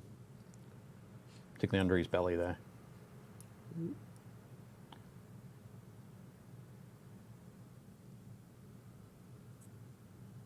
Okay. Someone says you'll need to get an airbrush. Yep. We haven't done any airbrush work on the show We before, have not so done any airbrush work. I think it could be fun. Messy? Hmm? Would it be messy? No, not particularly. It shouldn't be messy. I mean, it's us, so I can't promise you anything. Hey. Let's just put that lid back on it before you. Here we go, Gretchen. There we go. No, I think it'd be cool. I think it'd be quite neat. So a lot of textures on it as well. There's the big stone pillars that it's pushing aside. There are there's the groundwork. There's the texture in Cthulhu himself and the tentacly bits. That'd be fun. Yep. Let's look at some minis. More minis. There are more More minis? minis. Oh, that's right. The second round. Let's do Yes. that. Round 2. Fight! Ding ding. Wait 1 second. As always. There we go. Oh, wow. Very cool. Dave Schrumpf has been painting some of the Latari Alpha Archers from Rune Wars. And going through and doing seasonal Elf Archers. Ooh. Check that out. Spring, summer, autumn, and winter. That looked great, Dave. Very nice. I think you very definitely brought that seasonal look across. Excellent. Oh, finished the Ooh. set for Infinity. We've seen, Those seen look good. some of these from over the last 2 weeks, but yeah, seeing them all together is very cool. I love the, sorry, just moving around so I can see past the camera. We can never see. We're like, oh. Yeah, looking good. I mean, we'd seen the one with the jetpack before, the big things up behind it, and the very cool kind of fox cat mask. But yeah, the one on the left there is looking very nice. Got a very Deadpool kind of feel. Yeah. Yeah, looking great. Nice work, Jan. Joe, Joe has only been painting for a few months. Posted up this model. Ooh. Looks fantastic. That's really good. Yep. Looks awesome. Joe was asking for some hints and tips, or some criticism or critique, I guess. And my biggest thought on this one is, I think it's fantastic how neat you've gotten everything. And I always mention that, saying that neatness is the Neatness is that first difficult. key. Yeah. So if you get the neatness first, and then you can work on highlighting and shading and building up those sorts of things. But yeah, definitely fantastic, neat job on those, sort of all the stowage on the back of that crazy turtle. Crazy tortoise. But yeah, looking great, Joe. Dwight Crow, Rainbow Sky Pirates. Hooray! I love how colorful they are without being too much. Without being like overly garish or Yes. anything like that. Yeah. Yep. No, I think you're right. I think that's mainly because things like, so the blue is kind of desaturated and the purple is kind of desaturated, which means that the yellow can really pop, and the red's kind of saturated. So you don't have all of those things trying to fight for attention. But yeah, looking very cool. I've got my my Caradron Overlords assembled. I just haven't painted them up yet. But those looking great, Dwight. Very nice. Oh yeah, there we go. Another 30-year-old miniature. So I think Ryan was saying that the so the Naga is the snake creature on the right-hand side, was painted 30 years ago, and the Hobbit on the left was painted recently. I think it's amazing. It's fun to see how much miniatures have changed. Yeah, yeah. I mean, it's always cool to see how much your painting has changed and improved, but seeing how much miniatures have changed as well, how the processes and what the sculptors can do, because everything's always building on the last thing. It's like, how do I push this next thing a little bit further? How do I take a mosquito and turn it into this many parts? But yeah, no, it's great to have that sort of walk down memory lane, Ryan. Thank you. Oh, yeah, Stacey was working on this. Stacey's a new member, and I asked about this model, and it's a model from Judgment, which is a game that's been around for about 2 years now, but it's a MOBA-style game, sort of arena, gladiatorial combat kind of approach, but you can choose like 3 or 4 heroes from your collection to go and like fight each game. Mm-hmm. There aren't really any factions, but each of them has a particular play style. So you might have a tank or a speedster or that kind of thing, a healer, and you get to arrange what your, you pick what your, what's the word I'm looking for? What the makeup of your crew is. Tremors. Tremors. Aliens. I'm not saying it was aliens, but it was aliens.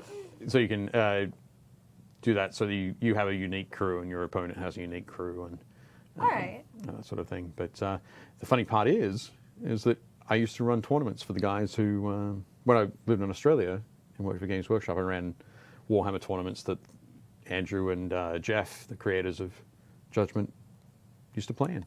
Huh. So yeah, it's really cool. That's a small world. So now I get to see them when I go to conventions, and they're there running their booth and running their demo games and running events and that sort of thing. So yeah, it's really cool. And I think Stacey's painting on this model is looking beautiful. Really loving the browns and the metallics there. Looking great. Nice work, Stacey. Thanks for letting me talk about that as well.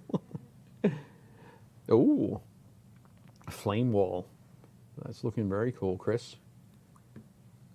That's is that? I wonder where that's from.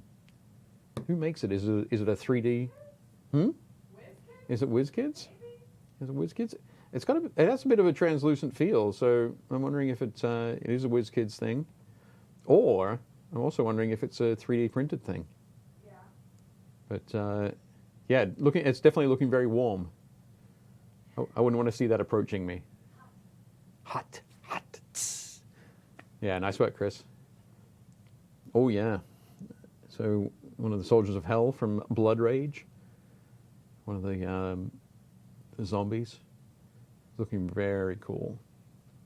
I like the use of the blue. That little bit of more yellowy on the foot. Yep. Definitely looking cool. I think my favorite part is the face on that. So that left eye looks like there's that big slash across it. Yeah. But the eye it's still got that. There's a certain malevolence about it.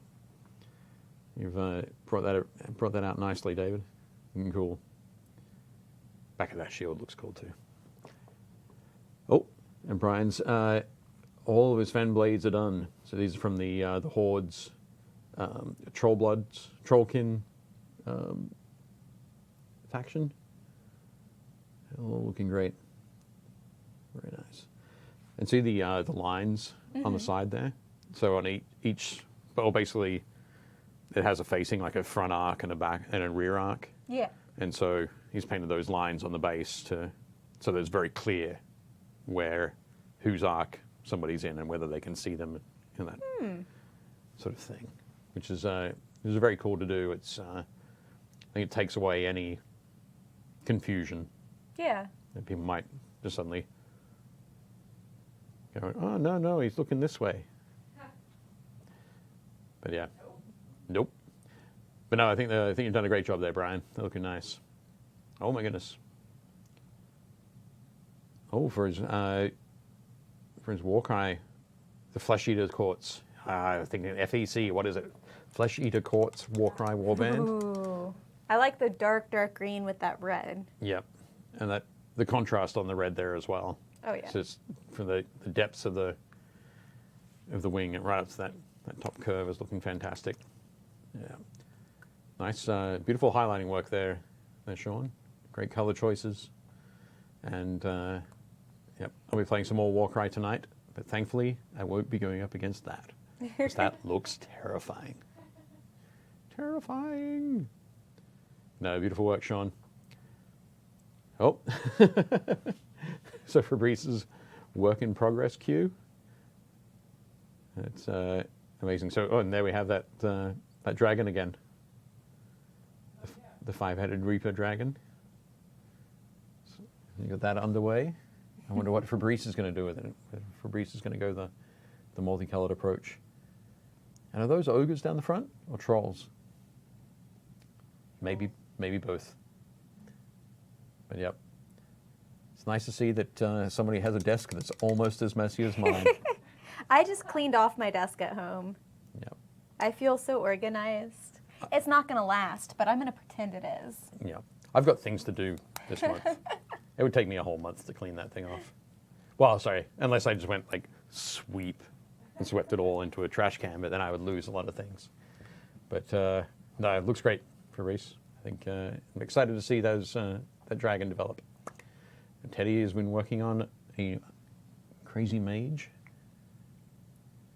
Looking good. I think we've got purple again. Oh no. From the owner just went through and picked out everything with purple in it. You did. You totally meant purple. But no, it's looking good. Looking very cool. I'm really liking that brown, that not shade, but the hue of brown. Right there. It's got a nice sort of mid-tone kind of feel. But yeah, looking good, Teddy. Very nice. Oh, Josh is painting up Jester from Critical Role. Oh, it's turning out good. Yep. I'm loving the work on the cloak around the top. So just under there, and the folds and the fabric in that green and that sort of, it's kind of an olive kind of feel to it. I think, Yeah. but at the same time, it's got it's a bit brighter than olive. But yeah, looking good. Looking good, Josh. Nice work. Oh, and Robert's been painting some more Fallout, Wasteland Warfare. Scavengers looking very cool. Just all sorts of bits and pieces. But I think all the colors are working really nicely together. Yeah. The blue. Yeah. The blue's great. Yeah, that nice pop of blue. Yeah. And that green is sort of nice and desaturated. And I think that green in the highlights probably has some of that bone kind of look from the wrappings and the hood, just to connect it through, give it a continuous feel. But yeah, looking good. Nice work, Robert. That's it. Oh. Uh-huh. Okay. So let's see if I can get Lenny finished. How else is he painted on here? I've got that pig to finish. I'll do that first. What a face. Hmm? I said, what a face. What a face. Yep. Now this guy's turning out Actually- pretty good. I added some little patches on his pants. Nice. Gonna see how good I can get with the detail before my hands shake too much. Right. Excellent. One thing I just noticed on the looking at the box cover, and something I'm going to mess around with, is Lenny has what you sometimes find painters doing with green skin, is he's got sort of some reddish, pinkish kind of look in the inside of his ears and on his lip there. Games Workshop, when they do their goblins, they bring the nose to a sort of a pinkish point. Obviously, these gremlins don't have noses because it makes them creepy. So they've found other spots to put that in. So I'm going to, rather than trying to get Lenny all finished, I think I'm just going to mess around with highlighting up some of the, yeah, glad you caught that.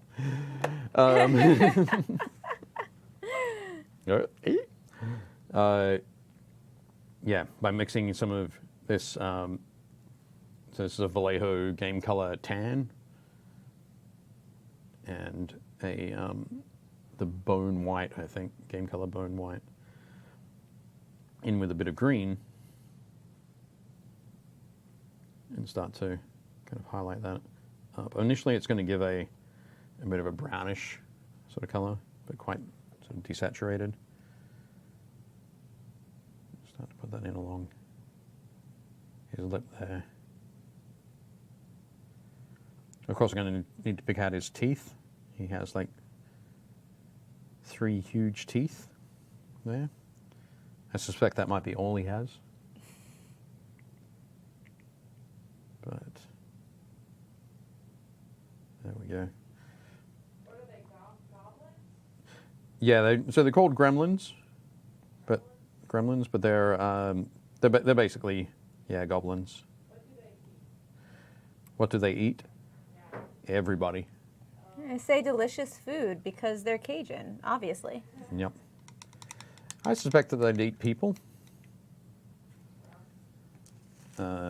Pigs, obviously. That's obviously a pet. Frogs, I guess I'm going to say. Frogs.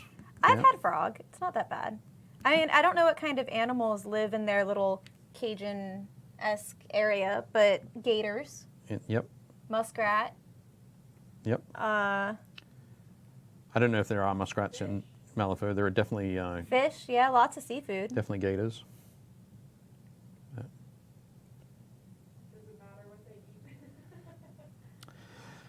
eat? There are very rarely scenarios where you have to go out and feed them. So I haven't looked into that too much, but there we go.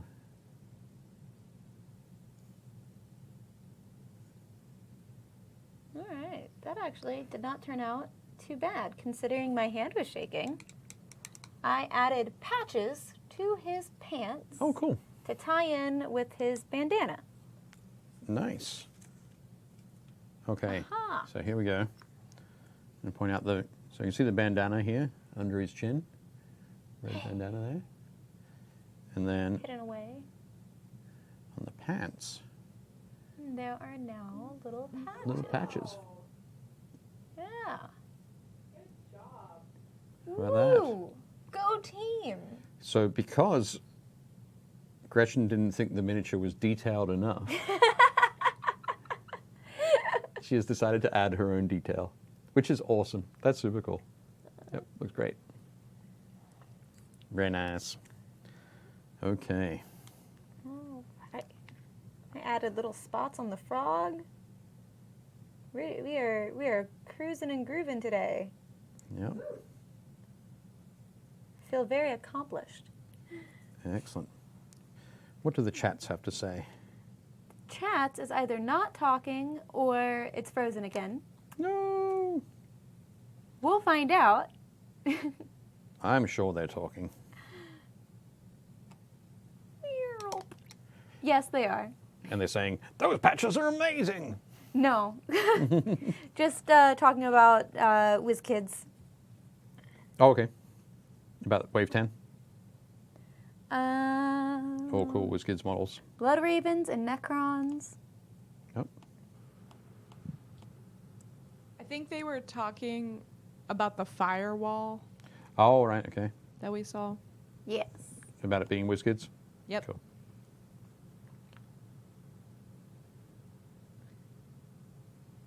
Excellent. Okay. So, Dave, Yep, you said you're going to play Warcry. I am. I'll be playing Warcry this evening. How far along are you? Oh, in the campaign? Yeah. I am 7 games in to my campaign. I think I mentioned this last time when we were painting it, but each of the warbands has their own campaign tree or campaign chart that they're working along. So, yeah, I'm at the point where I'm at my second major battle called Convergence, and it's a very particular fight that you have to win to be able to move on. So if I don't win tonight, then I have to play my Convergence again, and then Oh, again, dang. and then again until I defeat Wow. my opponent in the scenario. So, Hope you win. yep, fingers crossed. Cross Good your fingers luck. for me. Yeah, good Should be luck. good. Everyone tell Dave good luck. Yep. And the last time I played the game, it was up against. I was using iron golems, which are the kind of the guys that like to hit their opponents over the head with hammers. My opponent was also an iron golem player. Do you just play whack-a-mole then?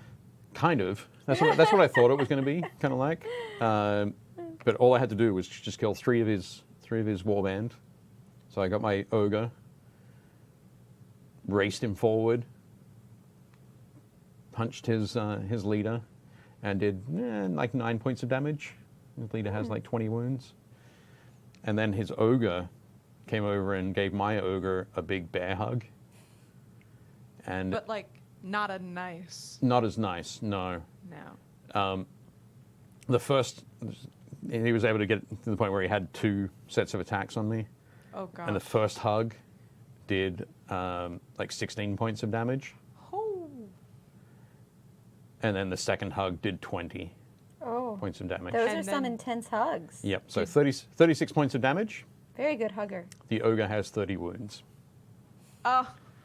So he basically, first turn, my ogre ran up and went, and his ogre came over and went, and squeezed mine in half. So it was kind of all fighting uphill from there on. But Oh, no. still a good game, though. Dave. Next time. It'll be fine. What color am I going to use for this piggy? Piggy. There we go. I'm going to try. Sarah says, do the pig, Dave. Do the I'm pig. going to paint the pig now. Paint the pig. Paint the pig. Okay, I'll paint the pig. Purple. Purple? Purple pig? Yeah. No, it won't be a purple pig. Dang it. I'm sorry.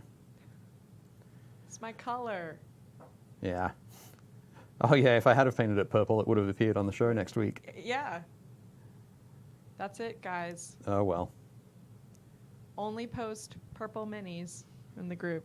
No, please don't. We love Just variety. joking. Just joking. It's just Leona that loves purple. Apparently. Also, if I don't get your mini this week, post it again. Yep. And then I'll get it. We only have a certain number of slots. So Okay. if you don't see it this week, post it again. Okay. I can tell that's getting down to the wire. Yeah, it's down to the wire because we've gone silent again. But silent. I finished at least one this time, and Yeah. I think I did a very good job at staying looks good. tidy Yeah. and also trying some cool patterning Patterning? Patterning. techniques. Patterning. Is the pig named? Pardon? Does the pig have a name? Does the pig have a name? That's an important question. I don't believe the pig does have a name, but let me see. I feel like the pig should most definitely have a name. We'll see if it's mentioned. It's not mentioned on his card. So let's see if it's on. I mean, Just obviously it'd be people- great if the pig had a name, but People keep putting a name in the chat. I'm not sure. Or I see a name. See, your chat's loading quicker than my chat. No, it's just the old chat. Oh.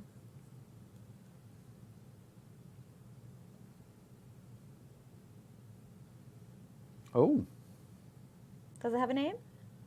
no, but Chat, what's the name? What's the name of the pig? I don't know. Sarah, what's the name of the pig? who wants to name the pig? Let's get somebody to name the pig. Before Leona goes mad. Before Leona goes crazy. But one thing I will point out, I just saw the Malifaux 3rd edition box for Summer Teeth Jones has a different Lenny Jones in it. And he's swinging his whacking stick, which is pretty amazing. Someone said Porky. Come Huh? on. Porgy? Porky. Porky. Maybe. It could probably work. How about Sizzle? That's cute. How about what? Sizzle. Sizzle? Yeah, that's more like it. Crispy. Crisp. Oh. Crispy bacon. Kevin Bacon. Kevin. Oh my. Yeah. Wilbur. Wilbur. I don't know. Bacon. All the bacon. I'm judging these names. Pardon? I'm really harshly judging these names. You are. Spider Pig. There we go. There's the winner. Spider Pig. Okay. So initially for the pig, I laid down a coat of the Gulliman Flesh contrast paint. I think you'd get a nice kind of pink pig kind of fleshy look, but it was just a little bit thin on the highlights.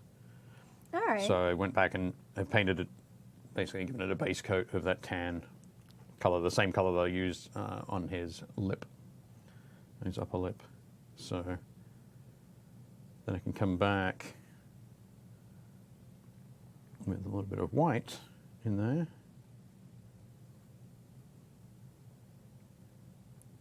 And do some highlighting.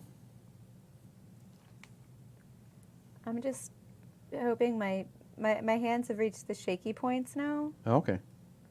So I'm like, paint a straight line.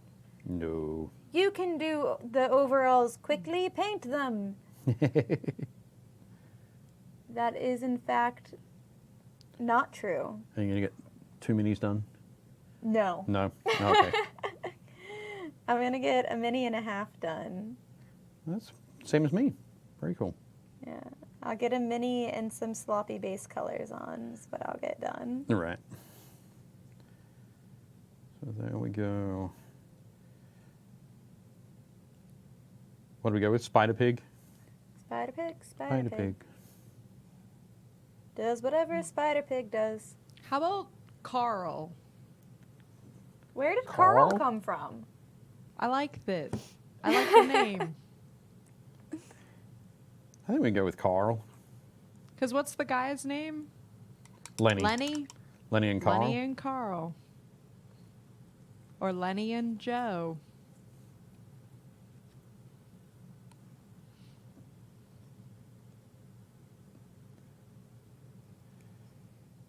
But as I was saying at the beginning of the show, even though there are a lot of pieces to these models,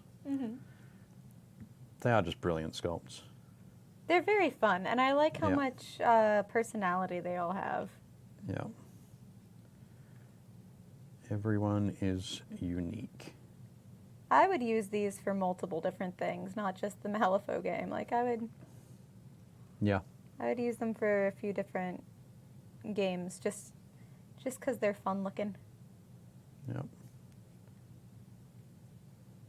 think they are cool. So, oh. There we go. There's the pig. Whee!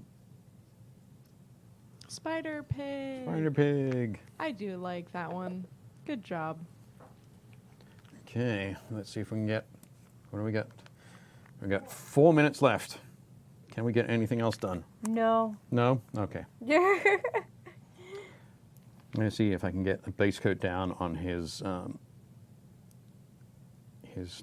tank top, I guess. Is that the word for it in America? Yeah. Okay.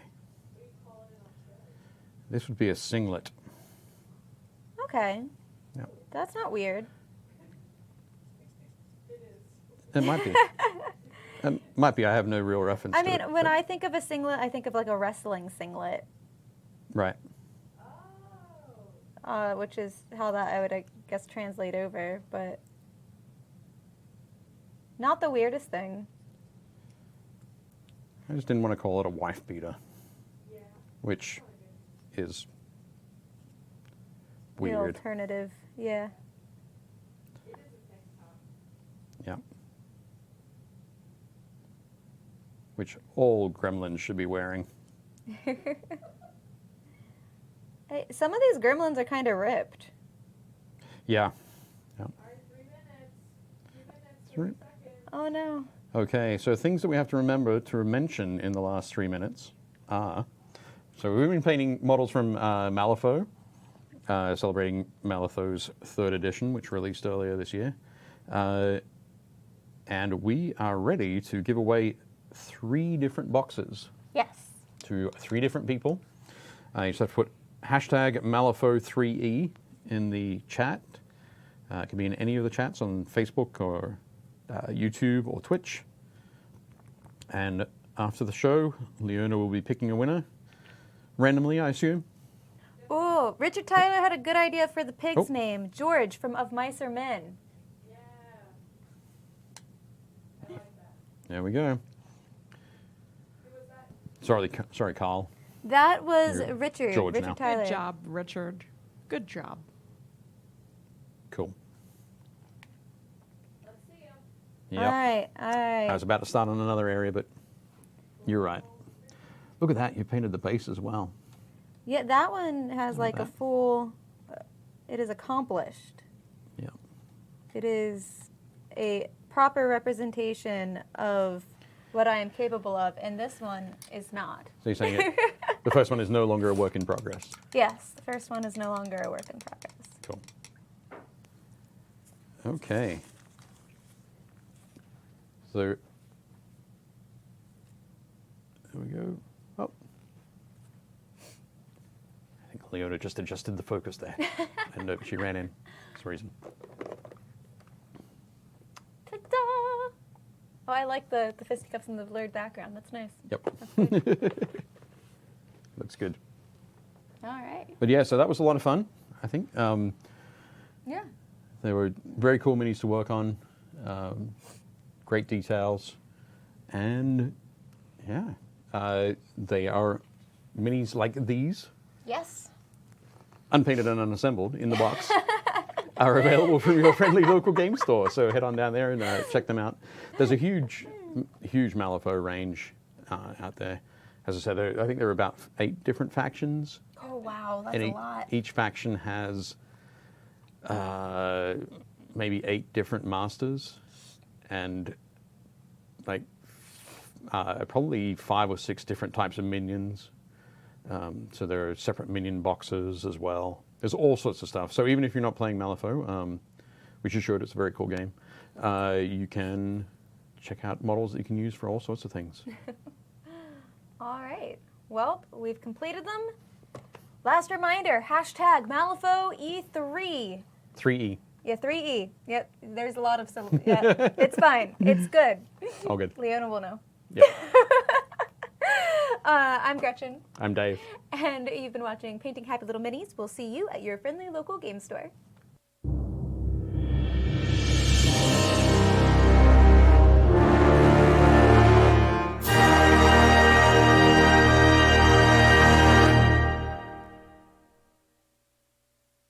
Thanks for watching Painting Happy Little Minis. If you liked it, leave a like and a comment below, and make sure to subscribe so you don't miss any new content.